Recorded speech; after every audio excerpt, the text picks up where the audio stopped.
I woke up in the ICU with a tube down my throat and a cop at the foot of my bed, all because my sister wanted to prove I was faking it. I couldn't speak. I couldn't even swallow properly. Every breath felt like dragging broken glass down my windpipe, and over all of it, I could still hear her voice in my head, laughing. Come on, Sarah. What's the worst that could happen?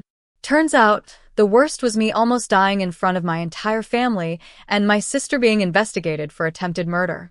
If you've ever been dismissed, gaslit, or called dramatic by your own family, hit that like button. Drop a comment with where you're watching from, and tell me, have they ever ignored a health issue, a boundary, anything that mattered to you? Make sure you're subscribed, because this isn't just a story about allergies. It's about a whole family that treated me like a science experiment, and how the justice system did what they never would. Believe me. All right, let's go back to where this all really started. My name is Sarah. I'm 28, and in my family, my official title has always been the hypochondriac. It started when I was 6. Peanut butter cookies at a school party. Cute, right? Except my throat started closing. I remember the panic of not being able to pull in a full breath, the way the room tilted, the teacher's hands shaking as she called 911. My parents watched the whole thing. They saw the hives, the swelling, the oxygen mask. They sat in the allergist's office as he explained. Your daughter has severe allergies. Tree nuts and shellfish. This is life-threatening. They nodded, signed the forms, took the EpiPen prescriptions. Fast forward a few years, and the story had evolved. She's always been dramatic, my mom would say at holidays, laughing to relatives. She gets it from her father's side. Dad would tell anyone who'd listen. When I was a kid, we ate whatever was put in front of us. None of this I'm allergic nonsense. And my sister Jessica? She weaponized it. She's 3 years older than me.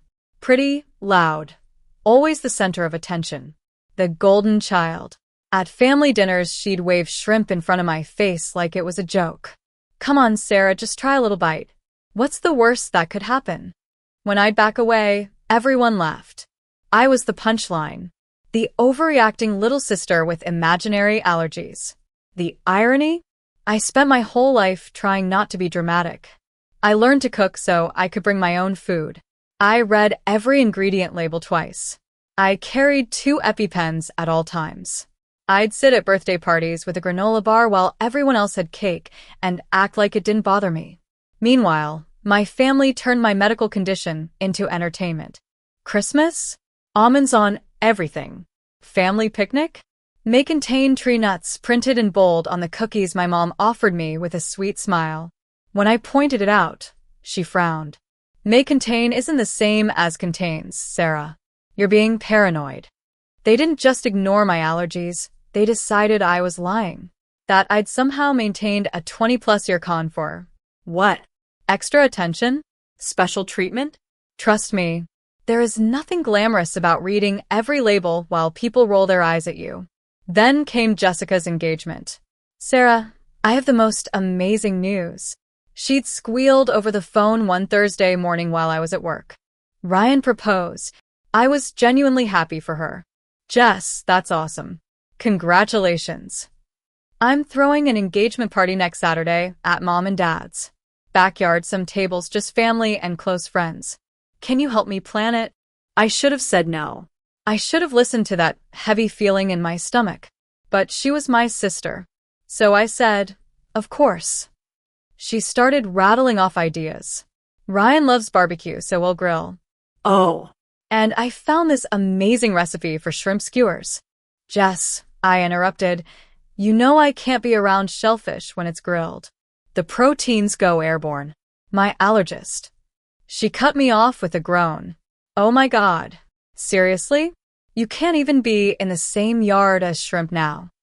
I took a breath, forcing my voice to stay calm. It can trigger a reaction. It's not paranoia, it's medical fact. She sighed dramatically. Fine. We won't grill shrimp. Happy. Thank you, We'll just serve them cold instead, she added. Shrimp cocktail is classier anyway. That was the pattern. She'd compromise, but really she just found a loophole to do what she wanted. Jess, It's not just how it's served. If shrimp is prepared in the same kitchen. Sarah, I am not planning my engagement party around your imaginary food issues, she snapped. This is my day. For once, can you not make everything about you? That one stung. I stared at my computer screen at work, the blinking cursor suddenly blurry. I'll bring my own food, I whispered. Just, please be careful about cross-contamination. Whatever makes you happy. I'll tell Mom to keep your precious EpiPen nearby in case you decide to have one of your episodes. And then she hung up. That night, I vented to my friend Lisa, the one person who'd actually seen me go into anaphylactic shock in college. She called them episodes, I said. Sarah, Lisa replied, she was there when you reacted at my birthday dinner. She watched paramedics shove a breathing tube into you. How can she still think you're faking? Because if she admits I'm not, she has to admit they've been cruel for years, I said. It's easier to say I'm lying. Are you sure you should even go? I wasn't. But there was still this stupid, hopeful part of me that thought, maybe this time will be different. Maybe this time she'll actually care that I'm there and safe. Spoiler. She did not. The day of the party was disgustingly perfect. Blue skies, warm sun, light breeze. The kind of day that makes you think maybe the universe isn't out to get me. I showed up early with a cooler of food I'd made myself, plus a brand new EpiPen tucked in my bag. Backup EpiPen in the car, just in case. The backyard looked like a Pinterest board, string lights, round tables with white tablecloths, sunflower centerpieces. Sarah, you're here. Jessica hugged me, all smiles and excitement. For a second, I saw my big sister again, the one who used to braid my hair for picture day. What do you think? It's gorgeous, I said honestly. Ryan's going to love it. Come help me with the food table, she said, tugging me along. The second I saw it, my chest tightened. Shrimp cocktail in the center like a centerpiece, glistening on ice, surrounded by other dishes. The back door to the kitchen was propped open, and the faint, oily smell of seafood wafted out. I must have made a face because she said quickly, relax. I was super careful. They made your stuff first before any of the seafood. Look. On a side table, there was a plate labeled Sarah in big letters. Grilled chicken, roasted vegetables, quinoa salad. My heart actually softened. Thank you, I said. You're my sister, she said, squeezing my shoulder. I want you to enjoy today. For the first hour, I did. I stayed near my plate, chatted with Ryan's family, watched Jessica glow as she showed off her ring. I let myself believe just a little that maybe this time I was wrong about them. Then my cousin Mike ruined it. Jess, this shrimp is incredible, he said loudly near the buffet. Where did you get it? Jessica laughed, tossing her hair. Oh, that's Sarah's favorite too. She's been eyeing them all afternoon. I froze. What? I said. The shrimp cocktail, she repeated, smiling. You said it looked good. No, I didn't. You know I can't eat shrimp. Her smile shifted just slightly. That cruel edge I knew too well slipped in. Come on, Sarah. Stop being dramatic. It's just shrimp. Conversations around us quieted. People started watching. Jess, I'm severely allergic to shellfish. You know this. Are you though? She said, tilting her head. That mocking tone from our childhood. I mean, have you ever actually tried it as an adult? The air felt thick. Eyes were on me. I could practically hear what they were thinking. Maybe she really is faking. Why won't she just prove it? I don't have to drink bleach to know it'll kill me, I said. Jessica laughed. It's shrimp, not cyanide. Everyone else is eating it just fine. Ryan stepped closer, uncomfortable. Jess, maybe we shouldn't. No, Ryan, she snapped. I'm tired of walking on eggshells around Sarah's supposed allergies. Look at her.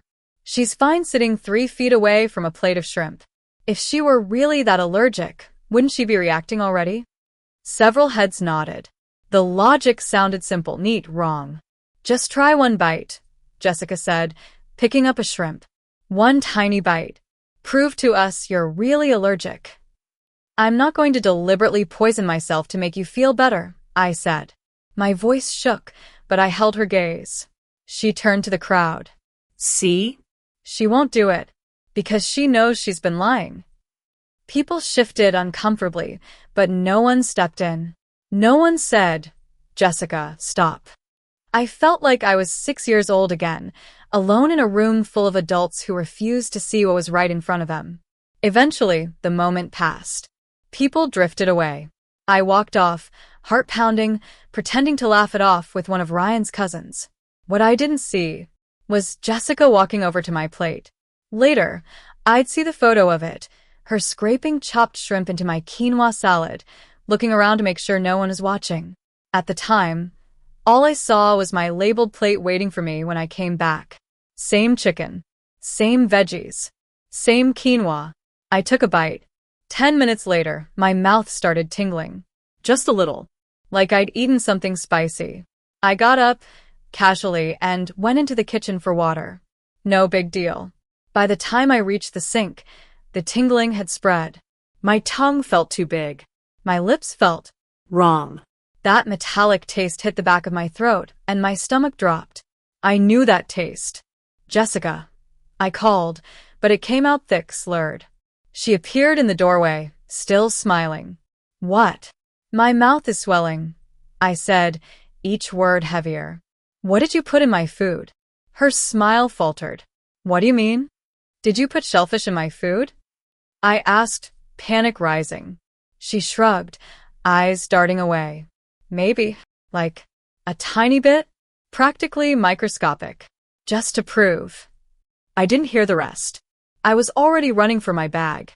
My hand shook so badly, I almost dropped my purse. I jammed the EpiPen into my thigh. "Ryan," I gasped as he rushed in. "Call 911. He took one look at me, swollen lips, hives blooming across my chest, and grabbed his phone. Behind him, Jessica stood frozen, face pale. "It was just a tiny piece," she kept saying. "Just a tiny piece. She's fine. Look, she's fine." I was not fine. The EpiPen bought me a few minutes, but my throat kept closing. My vision tunneled. Each breath sounded like air squeezing through a straw. "She's faking." Jessica's voice rose, frantic. She took something to make herself look sick. "She's doing this for attention." "Jessica, shut up," Ryan snapped. I'd never heard him talk to her like that. The ambulance arrived as my second EpiPen wore off and the world went dark around the edges. I remember the stretcher, the sirens, the frantic voices. The last thing I heard before everything went black was my mother saying, "Well, she certainly picked a dramatic time for this nonsense." Even as I was dying, they thought it was about attention. I woke up 18 hours later in the ICU. My throat felt like sandpaper soaked in acid. There was a breathing tube down it. Machines beeped steadily beside me. "You gave everyone quite a scare, honey," the nurse said gently once they extubated me. "Severe anaphylactic shock. Respiratory failure. You're very lucky. A few more minutes, and we might not have been able to help you." Lucky. Sure. You know what I didn't see when I woke up? Family. No flowers. No get-well balloons. No mom in the hallway wringing her hands. Just a text on my phone from my mother, sent while I was still unconscious. "You really need to think about the timing of these episodes, Sarah. You ruined your sister's engagement party." Apparently, nearly dying was rude. Ryan showed up on day 2 looking wrecked. He brought daisies, safe for allergies. "How are you feeling?" he asked. "Like a truck hit my immune system," I croaked. "How's Jessica?" His jaw tightened. "She's convinced you orchestrated this. That you took something to fake the reaction and make her look bad." I actually laughed. A raw, bitter sound. "Ryan, I make $38,000 a year as a junior account executive. Do I look like I have access to experimental drugs that perfectly mimic anaphylaxis?" He winced. I had to ask. She's been telling people that." Then he pulled out his phone. "I've been doing research," he said, "about food allergies, anaphylaxis, and I took this." He showed me a photo taken at the party. Jessica, clearly dumping shrimp into my quinoa, eyes darting like she knew she was doing something wrong. "Proof." "Why are you showing me this?" I whispered. "Because what she did to you, This isn't a prank, he said. It's assault. She could have killed you, and I can't pretend this is normal anymore. He looked at the floor for a long moment. I don't know if I can marry someone who would do this to her own sister. I lay there, listening to the machines beep, and realized something. For the first time in my life, someone wasn't calling me dramatic. They were calling what happened by its real name. 2 weeks later, the revenge part of this story arrived in a crisp white envelope at Jessica's apartment. Ryan called me immediately. Sarah, a process server just showed up. Hospital bill. $180,000. I swallowed. ICU stays aren't cheap. That's a lot, I said. That's not all, he added. There's a criminal complaint attached. Assault and battery. The hospital reported what happened when they realized your sister knowingly exposed you to something she knew could kill you. I sank back onto my couch. I hadn't reported her. I'd barely had the energy to shower, let alone call the police. But the hospital? They were legally required to. Jess is losing it, Ryan said. She's telling everyone you're behind it, that you're trying to ruin her life. She tried to kill me because she didn't like being wrong, and I was ruining her life. The mental gymnastics would have been impressive if they weren't so disgusting. Then she called me. Sarah, we need to talk, she said, voice shaking. About what, Jessica? This whole misunderstanding. The hospital bills, the legal stuff. We can work it out without lawyers. Work what out? I asked. It was supposed to be a harmless prank, she said quickly. You have to believe me. I never meant for you to get that sick. You nearly killed me, I said flatly. That's what I'm trying to explain. She snapped. It wasn't my idea. It was Ryan's. He's the one who suggested putting shrimp in your food. He said it'd be funny, that it would finally expose your lies. For a split second, my brain stuttered. Then I remembered the photo of her, alone, dumping shrimp into my food. If that's true, I said, why didn't you tell the police? I was protecting him, she cried. But now I can't go to jail for something that wasn't my idea. The manipulation was Olympic level. She'd rewritten the entire event, so she was the victim. I slipped. I mentioned the photos. Her tone changed instantly. What photos? Sarah, what evidence? I have to go, I said, hanging up. An hour later, Ryan called. Furious. She's telling everyone I masterminded it, he said. Called my mother, my boss, half the wedding party. Said we should claim you poison yourself to make her look bad. Ryan, I'm so... Don't apologize, he said sharply. This is who she is. When things get hard, she finds someone else to blame. I just never thought she'd throw me under the bus after trying to kill you. What are you going to do? I asked. I'm ending the engagement, he said quietly. And I'll testify to what really happened. Whatever you need. That was the moment I realized Jessica hadn't just lost control of her narrative. She'd lost her biggest defender. Court was surreal. Marble floors, high ceilings, that weird silence that makes every whisper sound like a confession. Jessica sat at the defense table looking small and pale, nothing like the confident big sister I grew up with. My parents flanked her, shooting me looks like I'd kicked a puppy instead of survived their daughter's prank. The preliminary hearing was supposed to decide if there was enough evidence to move forward. Her lawyer painted it as a sisterly joke gone wrong. Miss Miller truly believed her sister's allergies were exaggerated, she said sweetly. This was a misguided attempt to test that belief, not a crime.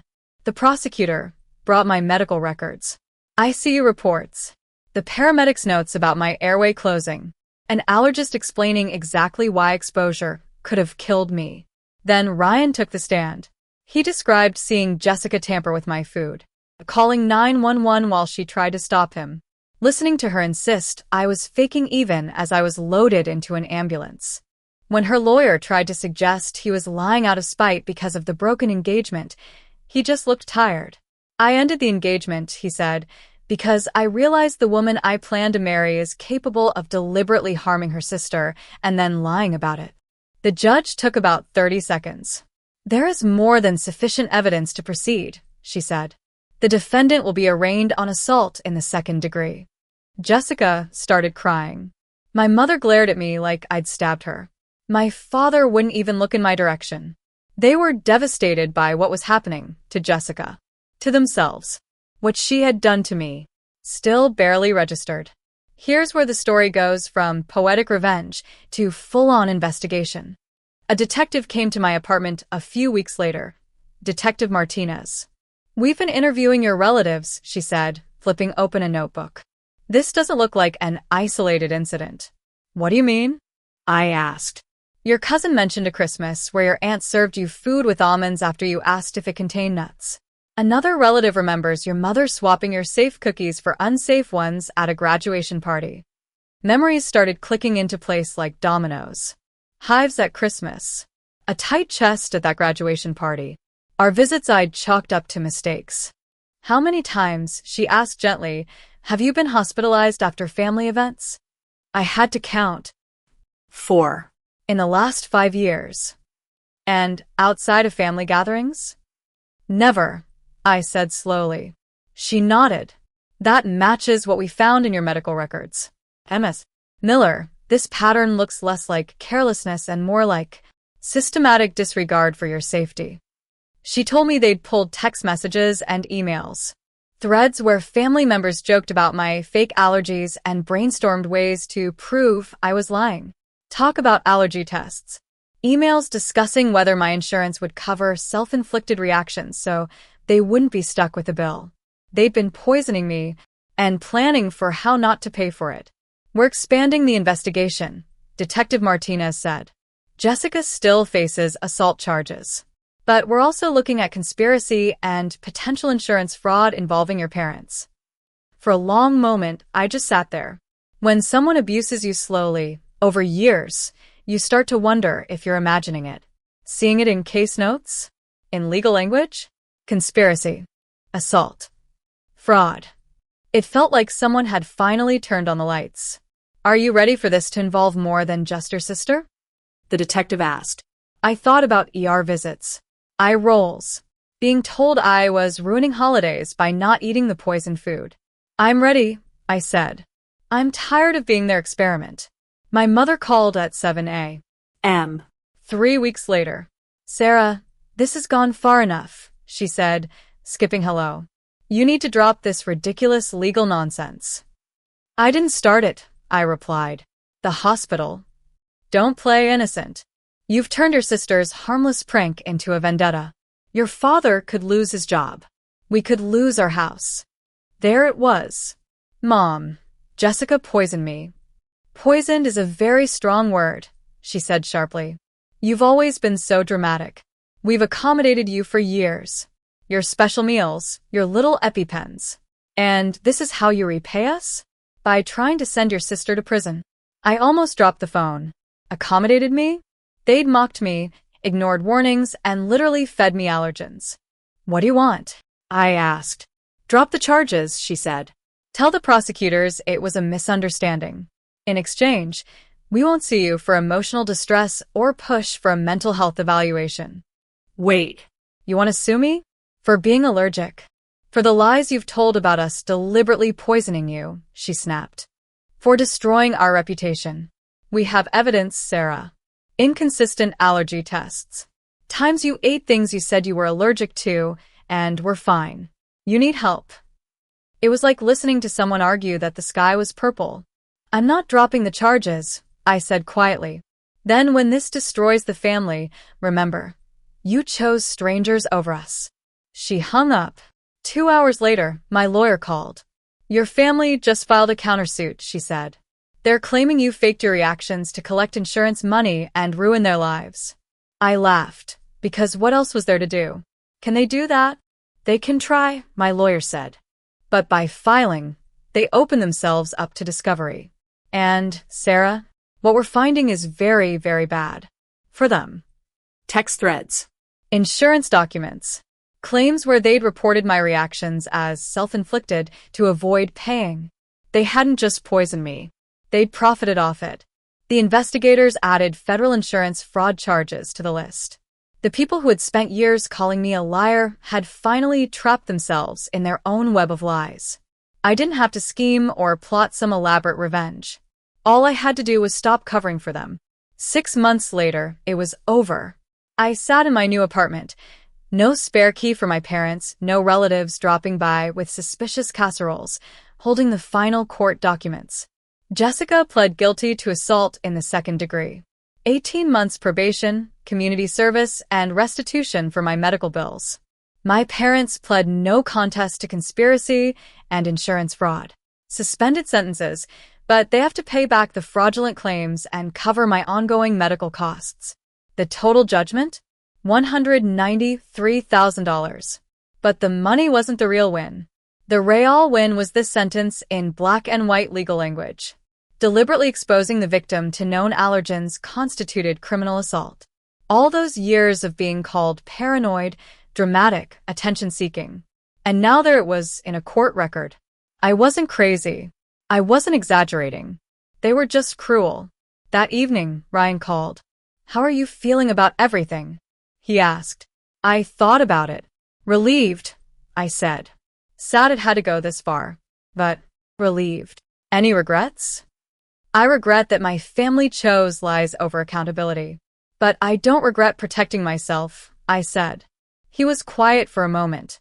For what it's worth, I think you handled all of this with more grace than they deserved. We talked about normal things after that, his new job, my plans to maybe travel somewhere that wasn't a hospital. When we hung up, I made myself dinner. Pasta, some veggies, sauce from a jar. Boring, safe, completely under my control. No one sighing. No one rolling their eyes. No one forgetting my allergies. My phone buzzed. A text from a number I didn't recognize. "Hey Sarah, it's your cousin Emma. I'm sorry we didn't speak up sooner. A lot of us saw things and just didn't want to believe it. I'm glad you're okay." Other messages had been trickling in for weeks. Extended family, old friends, even neighbors. They'd seen the pattern. They just hadn't wanted to get involved. Now, with court records and sentences and dollar amounts, denial wasn't an option anymore. For the first time in my life, I went to bed without mentally planning an emergency exit from a family event. I didn't fall asleep wondering if the food would be safe. I didn't replay arguments, trying to find the magic words that would make them believe me. Instead, I fell asleep knowing this. Family isn't the people who share your DNA. It's the people who care whether you live or die and would never gamble with that answer for their own entertainment. I lost a family, but I gained something better. Peace. Safety. And the knowledge that I was worth protecting all along. Sometimes revenge isn't a dramatic speech or a mic drop moment. Sometimes revenge is simply refusing to set yourself on fire to keep cruel people warm and watching from a safe distance as the world finally holds them accountable. If this story hit close to home, you're not alone. Drop a comment and tell me, have you ever had to choose your own safety over family? What happened? Make sure you're subscribed for more stories where justice doesn't always come from blood, but from boundaries. And remember, you never owe anyone your health, your sanity, or your life just because you share a last name.